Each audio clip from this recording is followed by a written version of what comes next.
Differentials are mechanisms used in automobiles to allow for tire speed differentiation while making turns. When a vehicle is traveling in a straight path, the tires are rotating at the same speed. However, during a turn, the tires need to rotate at different speeds since the turning radius for each wheel is different.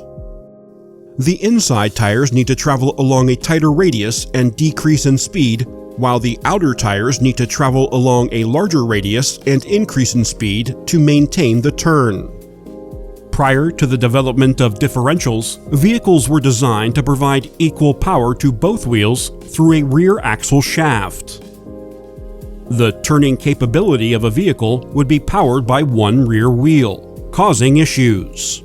For example, if the back left tire was the drive wheel and it was stuck on ice, a vehicle would not be able to make a right turn due to a lack of traction. With equal power to both tires during a turn, the outer tire would skid. To mitigate skidding while making a turn, an open differential was invented.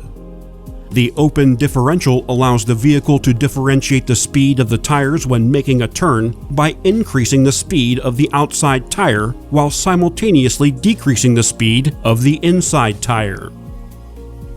When a vehicle is traveling in a straight path, equal amounts of speed and torque are transmitted to the axle shafts. With technological advancements, differential designs have become more complex to improve performance and vehicle safety.